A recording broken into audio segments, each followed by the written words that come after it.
आम आदमी पार्टी अब आंदोलनकारियों और शहीदों के हक के लिए आंदोलन करने जा रही है। आपके वरिष्ठ नेता रविंद्र जुगरान ने बताया कि आप पार्टी राज्य आंदोलनकारियों और शहीदों के हक की लड़ाई लड़ेगी।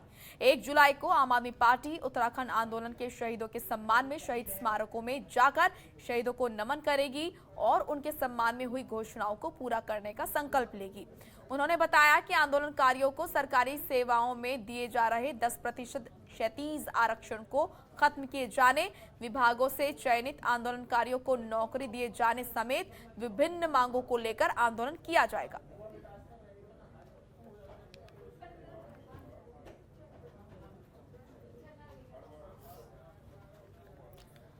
पंकज गैरोला हमारे सहयोगी जुड़ चुके हैं ज्यादा जानकारी के साथ। पंकज, क्या कुछ कहना है आम आदमी पार्टी का?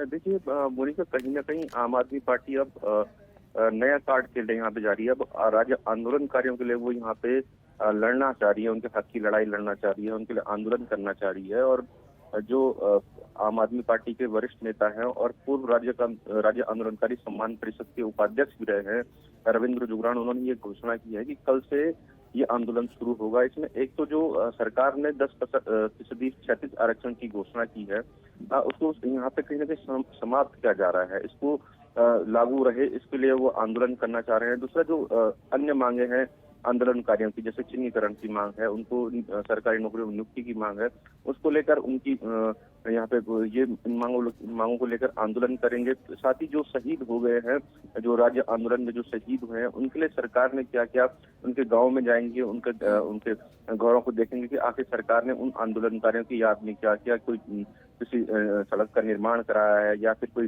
स्कूल का नाम राज्य आंदोलनकारियों के नाम पर रखा। तो इसको लेकर एक बड़ा आंदोलन करने जा रही है। और कहीं ना कहीं जो उत्तराखंड की जो भावनाएं थी, उत्तराखंड बनने की भावनाएं थी, शहीदों के परिवार वालों के हक के लिए लड़ाई लड़ेगी अब आम आदमी पार्टी। जी चलिए, शुक्रिया आपका पंकज तमाम महत्वपूर्ण जानकारी के लिए।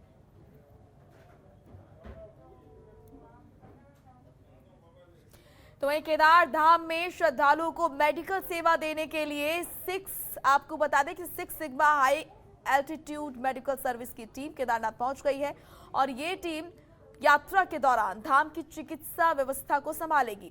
6 सिग्मा टीम ने यात्रा के दौरान चिकित्सा सेवा प्रदान करने के लिए रुद्रप्रयाग जिले के सभी उच्चाधिकारियों से सहयोग मांगा।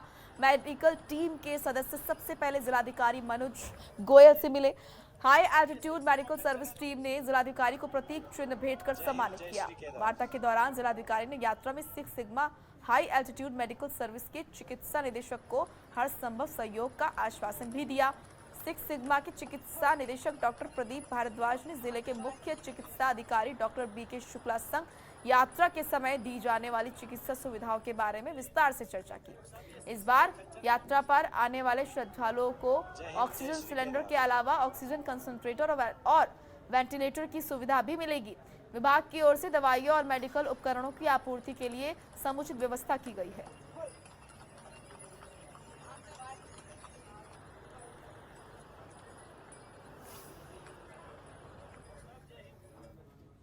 तो वहीं प्रकृति प्रेमियों के लिए खुशखबरी है। अब विश्व धरोहर फूलों की घाटी 1 जुलाई से पर्यटकों के लिए खोल दी जाएगी। पिछले साल फूलों की घाटी 15 अगस्त को खोली गई थी और इस दौरान 942 पर्यटकों ने घाटी का दीदार किया था। इस साल फूलों की घाटी पिछले साल की तुलना में 45 दिन पहले खुल रही है। जुलाई से अगस्त माह घाटी में 300 से ज्यादा प्रजाति के फूल खिलते हैं। ये फूलों के खिलने का सबसे बेहतर समय माना जाता है। पर्यटक न केवल प्रकृति की अनमोल धरोहर बल्कि दुर्लभतम प्रजाति के वन्य जीवों का भी दीदार कर सकेंगे। कोरोना महामारी के बीच वन विभाग ने विश्व धरोहर फूलों की घाटी को भी पर्यटकों के लिए खोलने का निर्णय लिया है। वन विभाग के आला अधिकारियों ने 3 दिनों तक घाटी का भ्रमण कर व्यवस्थाओं का जायजा लिया। घाटी में पैदल मार्गों और पुलियों की मरम्मत का काम पहले पूरा हो चुका है। साथ ही 65 हेक्टेयर भूमि से उच्च हिमालयी खरपतवार पॉलीगोनम घास को भी उखाड़ने का कार्य जारी है।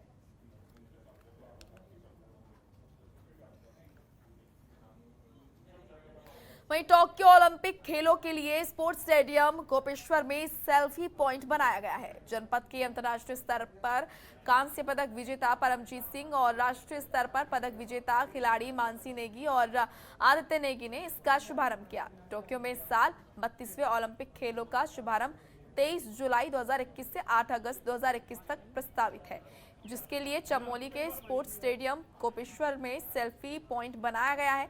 जिला प्रभारी क्रीड़ा अधिकारी गिरीश कुमार ने बताया कि ओलंपिक खेलों से संबंधित क्विज प्रतियोगिताओं का आयोजन भी किया जा रहा है, जिसमें प्रतिभाग करने के लिए पृथक के तिथि और लिंक जारी किए गए हैं। उन्होंने जनपद के खिलाड़ियों से इस प्रतियोगिता में प्रतिभाग करने की अपेक्षा भी की है। भारतीय खिलाड़ियों के उत्कृष्ट प्रदर्शन की कामनाओं के लिए खेल अधिकारी ने सभी से अपील की है कि वो स्पोर्ट्स स्टेडियम गोपेश्वर में बनाए गए सेल्फी पॉइंट में सेल्फी लेकर खिलाड़ियों को अपनी शुभकामनाएं दें।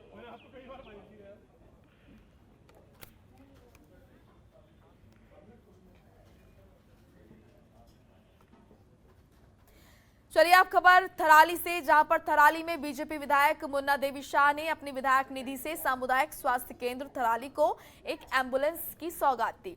आपको बता दें कि विधायक ने अस्पताल परिसर में एम्बुलेंस को हरी झंडी दिखाकर रवाना किया।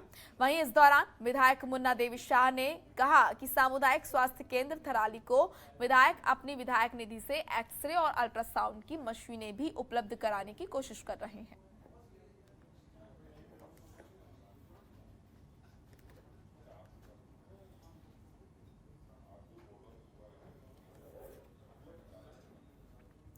उत्तराखंड में चुनावी साल में भू कानून की मांग जोर पकड़ रही है। सोशल मीडिया पर भू कानून की मांग ट्रेंड कर रही है। आम आदमी पार्टी ने भी हिमाचल की तर्ज पर उत्तराखंड में भू कानून लागू करने का समर्थन किया। आम आदमी पार्टी के युवा मोर्चा के प्रदेश अध्यक्ष दिग्मोहन सिंह नेगी ने कहा, उत्तराखंड में 20 सालों तक बीजेपी और कांग्रेस ने राज कर भू कानून को कमजोर करने का काम किया है।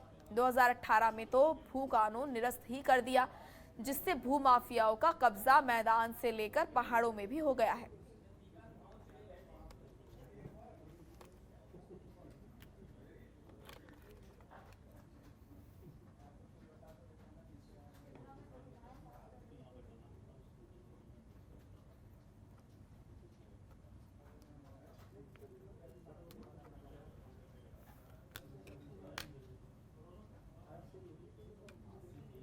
चलिए इस बुलेटिन में इतना ही, लेकिन थोड़ी देर में 6:58 पर देखिए जनतंत्र टीवी पर सबसे बड़ा खड़ा।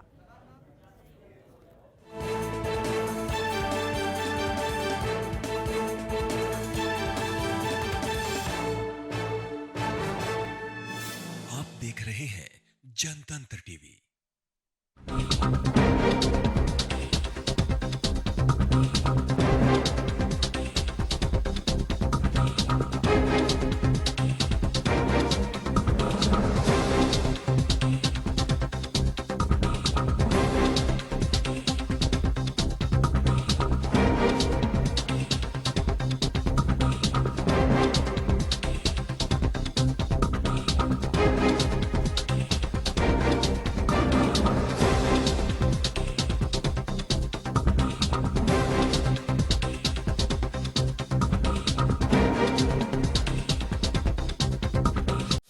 खबरों के निष्पक्ष विश्लेषण के लिए सब्सक्राइब करें Jantantra TV and press the bell icon. Never miss any update.